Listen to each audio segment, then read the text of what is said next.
আসসালামু আলাইকুম সুপ্রিয় দর্শক, গতকাল যুব শক্তি নামক একটি সেমিনারে বক্তব্য রাখেন এনসিপির বিভিন্ন নেতারা। সেখানে বক্তব্য রাখার আগেই তারা বর্তমানে বাংলাদেশে যে ভারপ্রাপ্ত মার্কিন রাষ্ট্রদূত রয়েছে তার সাথে তাদের একটি বৈঠক হয়েছে। সে বৈঠক থেকে এসেই তাদের যেই বক্তব্য, তাতে মনে হচ্ছে সেই বক্তব্যগুলোর পিছনে মার্কিন রাষ্ট্রদূতের কোনো প্রেসক্রিপশন রয়েছে। গতকাল সেই সেমিনারে হাসনাত আব্দুল্লাহ সহ আরো এনসিপির নেতারা যারা বক্তব্য রাখছিলেন, তারা একটি বিষয় সামনে এনেছেন যে সাংবাদিকতার যেই বিষয়টি, সাংবাদিকরা নাকি তাদের নেতাদের চরিত্র হননের চেষ্টা করছে। যারা তারা যে এত আন্দোলন করে কষ্ট করে একটা নতুন বাংলাদেশ তৈরি করেছে, তাদেরই চরিত্র হননের চেষ্টা করছে, সেই একটি অভিযোগ তুলেছে। যে হাসনাত আব্দুল্লাহ বলেছেন যে যারা এই গণ অভ্যুত্থানে সামনে থেকে নেতৃত্ব দিয়েছেন, সাংবাদিকরা তাদেরই চরিত্র হননের চেষ্টা করছেন সেই কতিপয় এজেন্সির প্রেসক্রিপশনের মাধ্যমে। এখানে কতিপয় এজেন্সি বলতে তারা ডিজিএফআই এবং রাষ্ট্রের গোয়েন্দা সংস্থাকেই বুঝিয়েছেন যে তারা নাকি নিউজ দিচ্ছেন, যে হেডলাইন দিচ্ছেন সে অনুযায়ী মিডিয়াগুলো নিউজ করছে। আসলে কি এই কথাটা সত্য? আমার তো তা একটুও সত্য মনে হচ্ছে না, এবং তা মোটেও সত্য না। বর্তমান সময়ে আমরা জানি যে একমাত্র সমালোচনা মিডিয়া যে করে থাকে সেটি হচ্ছে বাংলাদেশের আওয়ামী লীগের।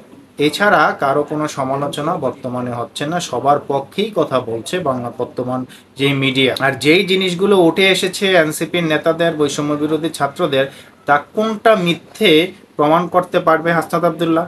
যে একটা জিনিস মিথ্যে প্রমাণ করে দেখাক যে এই জিনিসটা মিথ্যা, যেটা মিডিয়ায় উঠে এসেছে। তাদের যেই নেতা তুষার আর নীলা ইসরাফিল কাণ্ড, সেটা মিথ্যা, সেটা তো একেবারে খোদ নিজে নীলা ইসরাফিল প্রকাশ করে দিয়েছেন। এমনকি এটাও হুমকি দিয়েছেন যে তাদের গোপন ভিডিও ছবি প্রকাশ করে 7 লক্ষ টাকা চাঁদা নেওয়ার যেই বিষয়টা, সেটা কি মিথ্যে? সেটার ভিডিও সহ প্রুফ আর আইফোন কাণ্ড, সেটা মিথ্যে। তারপরে যেটা হলো গোলশানে ধরা খেলো, সেটা মিথ্যে। চট্টগ্রামে যেটা উঠে এসেছে সেটা মিথ্যে। কোনটা মিথ্যে? কোনোটাই তো মিথ্যে না। তারা মিথ্যে প্রমাণও করতে পারবে না।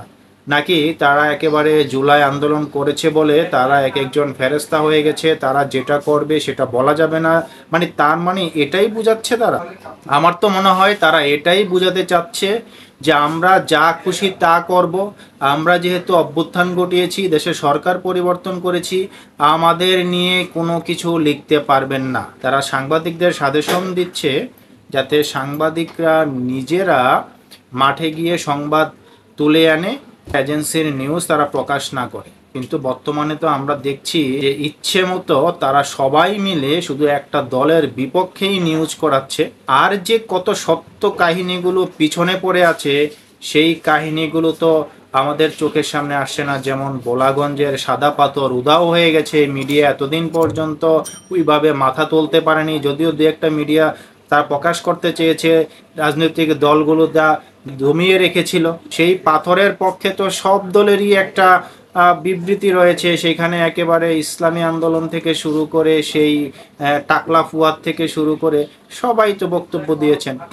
আপনারা মূলত এটাই বোঝাতে চাচ্ছে যে এনসিপি তারা যা করবে সেটা একেবারে সঠিক, তাদের বিপক্ষে কেউ কিছু বলতে পারবে না। যদি এটাই হয়ে থাকে তাহলে দেশের সামনে ভবিষ্যৎ খুবই অন্ধকার। আল্লাহ পাক সকলকে ভালো রাখুক, হেফাজত রাখুক। আল্লাহ হাফিজ।